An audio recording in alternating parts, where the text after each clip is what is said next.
You guys, welcome back to the YouTube Barber Academy, and thank you guys so much for being members. We are about to plow through this haircut, and this is a members only. I'm going to show you guys how we will apply the 6 phases to each and every one of these steps. Let's get started. The first thing we're going to do in this haircut is we're going to grab a number 6. We're going to put it on the top. This is the beginning of our blend, and I call this phase 1. And phase 1 just means bulk removal. So we're going to... My dog literally just ran straight into the door. You're going to see that I'm leading the comb with the clipper and I'm getting it to feed into the hair. And the phases were never designed to be used in order. You can use them however you see fit, but I'm just looking at it like this is a way for me to communicate to you how to effectively remove bulk so that we can get this blend right. All right, I can't just put the skin line in, which is why you see me doing this right now with a number 3. Actually, I can't just put the skin line into hair that's too long. It's not going to be accurate, and I'm not going to be able to see what it is that I'm doing. So as soon as I was done with that number 2, you'll notice that I have a little bit of a shelf left over from that number 3, it was a number 3 actually. And I'm going to use some clipper over comb to blend that out. Now, I have a big video on clipper over comb. It's actually not, it's not private. You guys can check that out. That's a public video for now, but I'm actually diving into a really deep, there's some things that I wanted to add to it, and you guys are going to get that video, and that video is going to be members only. So for now, you're not really able to see exactly what you're removing with clipper over comb until you've already removed it. So less is more. We take off a little bit, and we're using our mirror to make sure that we build that connection into the top. So let's put our skin line in.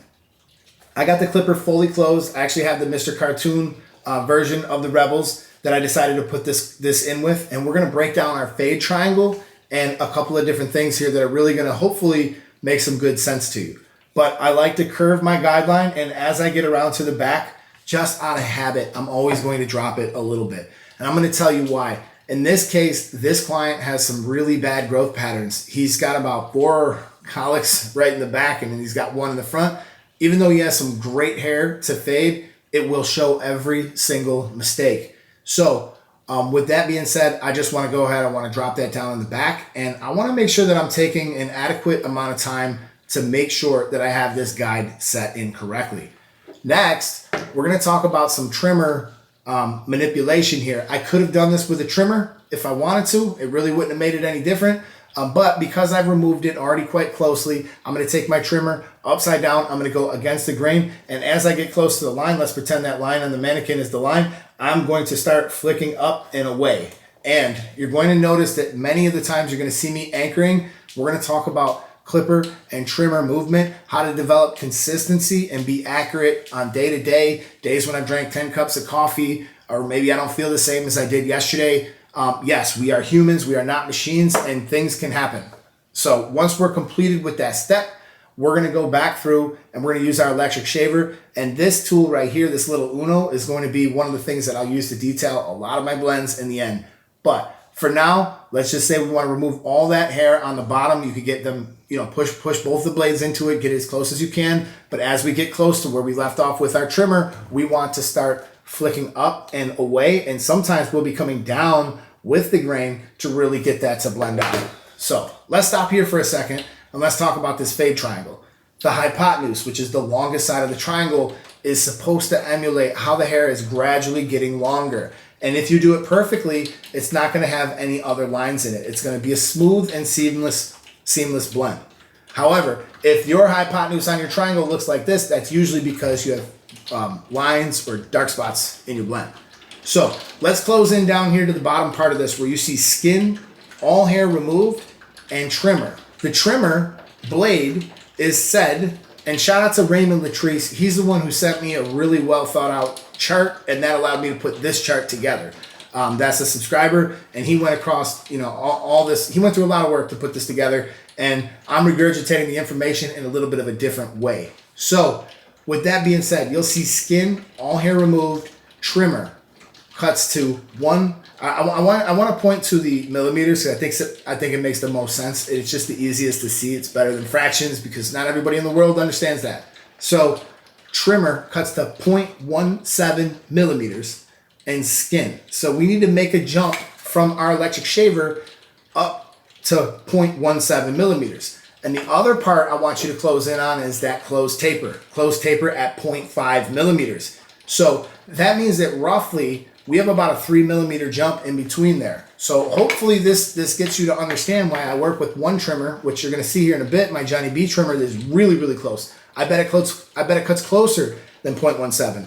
And this one is set back a little bit. And this is like my main workhorse for it. So we wanna have an additional trimmer, and we need to have one of our clippers set close enough to reach that trimmer.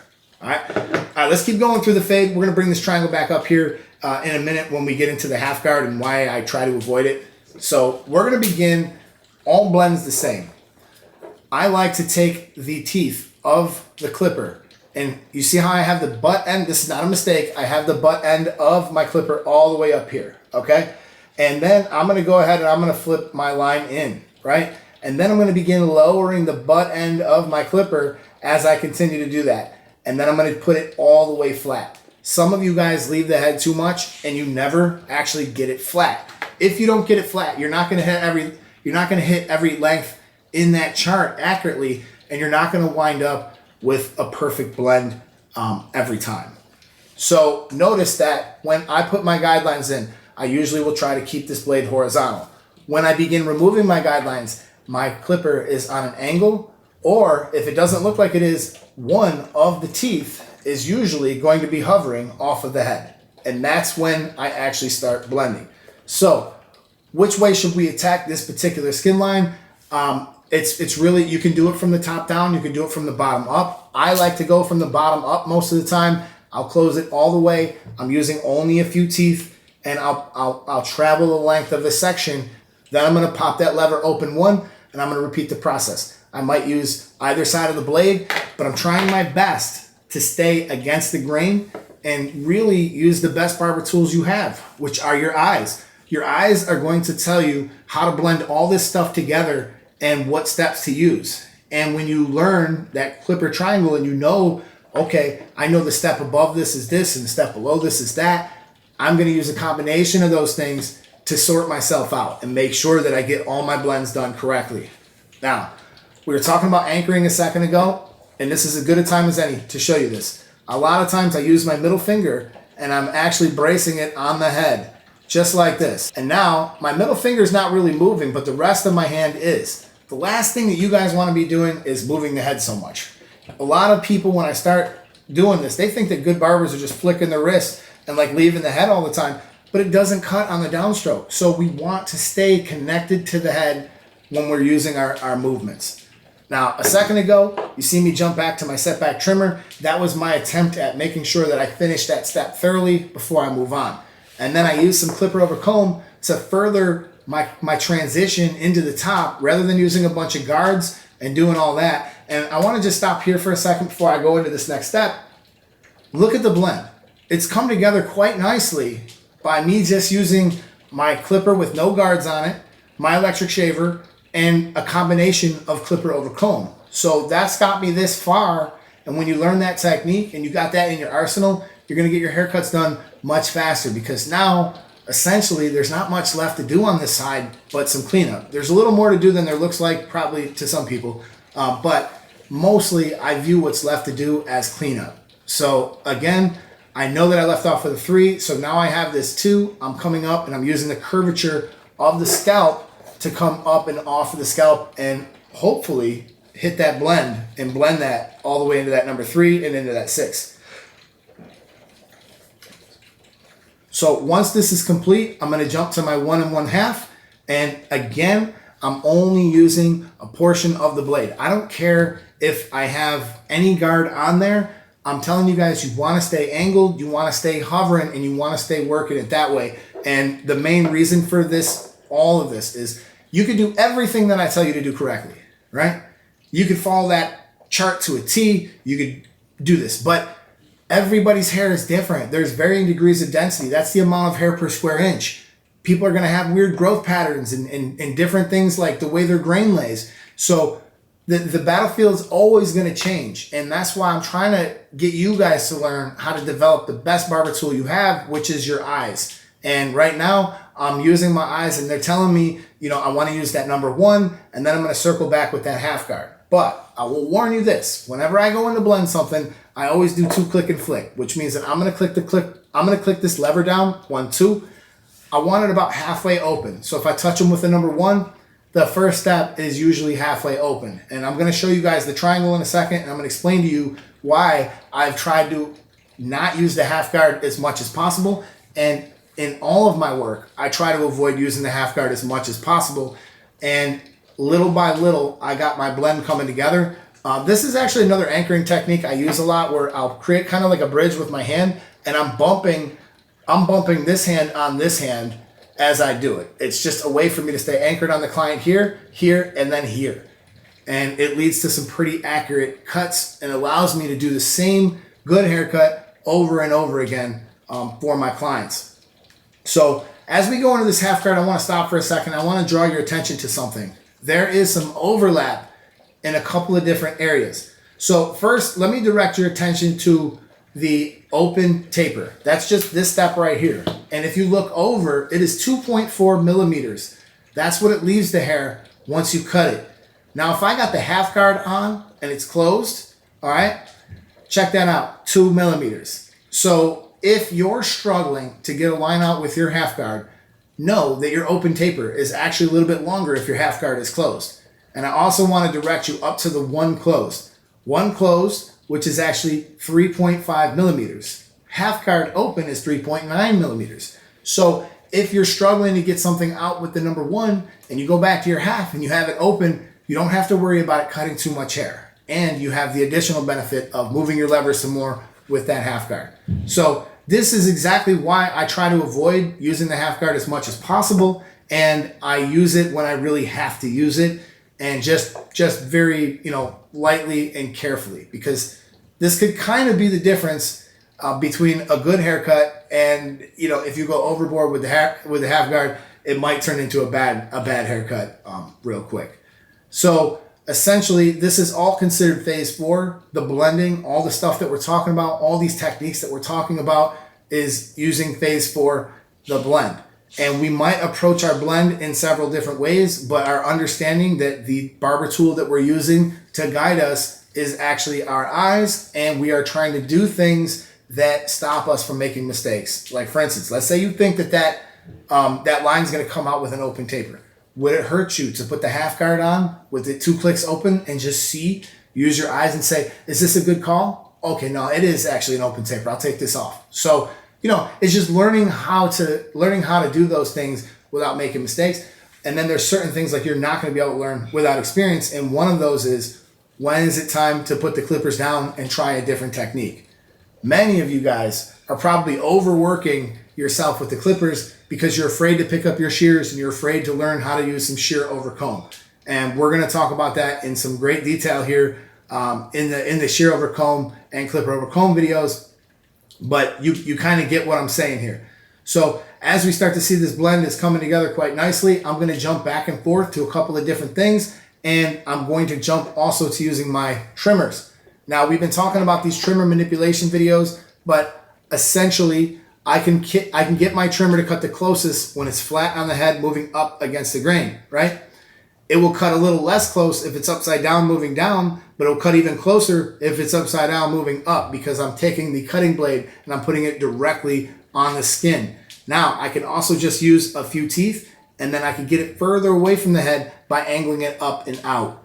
I'm going to use a series of this information to help get rid of any harsh guidelines I might put in. If I'm struggling to put them in, that's a good way to do it. And having that additional trimmer on standby, my Johnny B that I got set super close, by having that, I have an additional tool to use there. So maybe I don't have to go back to my electric shaver. But this little tool right here, this electric shaver, is really the key for me. I come down with the grain so many times, like I don't have any other way to get that line out. I pick this up, I come down with the grain a little bit. I could use just a corner of it. I can flick up and very lightly, or I can push a little bit harder. But I can't tell you how many times having a little single foil electric shaver, $50, they've lasted a long time. It's not something I use for giant swaths of hair. It's more or less for the right situation, So understanding this combination of things and getting my blend together, super important to me. So now I'm going to pick up that finishing tool. I could debate with anybody about this. I know a lot of people have different opinions about this, but a magnetic clipper, and specifically the Ergo, this is a Rogue, that's a version of the Ergo. There is nothing that will blend as easy as this. I have a fade blade on here. I have it exactly how it came. It's completely stock. I do have it zero capped, pretty healthy. And this is just one of those tools that is an excellent finishing tool, if not just a tool that you use entirely for blending. So I'm going to blend out his beard real quick. And if you guys are struggling to blend out the beard, I'm going to show you guys, this can be super simple. You don't have to overcomplicate it. We're going to put in our first guideline with the open taper. And essentially it looks like this. I put the open taper guideline in. I hear it cut some hair, right? Then I flip it upside down. In this case, his facial hair is pretty short. When I flip it upside down, I'm going to be able to see what that does. And then we're just going to close it all the way. I'm going to go all the way up to the very top of the line. And I'm going to begin clicking it one step, going a little bit lower, going a little bit lower, going a little bit lower. And you're going to see that blending the beard out is usually a pretty easy process. And the more practice you get with this, the quicker and the better you'll be at doing this. You might get to a point where you have to use a number 1 or a 2 or something like that on the beard, but you get the idea. Now, check this out. I remember watching the girl do my tattoos, right? And all she had was a mess of blood and ink, and her line work is so good. I was asking her, I was like, how do you even know where the line is anymore? And she's like, I don't know, I just do. This is the same thing. This is the same thing. That's what's funny about mixing this tattoo artist with this. It's got me thinking about these things. And, you know, with shear over comb, you can't really see what adjustment you're making. You just can't until you comb it down and reset it. So with that knowledge, let's just take a very small amount of hair and comb it back down. I remember when my teacher was teaching me how to cut hair, she was teaching me how to use shear over comb. She goes, you're doing a great job, Edward. You're doing a great job. And I didn't feel like I was. I didn't feel like I knew what I was doing. But she was right. I actually was doing it the correct way. It just took time and practice for it to actually feel comfortable. And I started to make the connection between what I was doing and what the outcome would be. And you will too. So I try to avoid the texturizing shears as much as I can. On certain hair types, are really going to help you. And on some hair types, like his, it could really just wind up cutting a really thin spot in it that I won't be able to fix. So I try to do it like this, nice and carefully. And then if I have anything further, I'm going to go ahead and I'm going to finally, I'm going to detail out them final little spots with that really close cutting trimmer and that really close cutting clipper. So I realized that a lot of you guys probably sat back and thought, man, that blend looked done. Back when he was doing just the clipper over comb, it looked like it was done.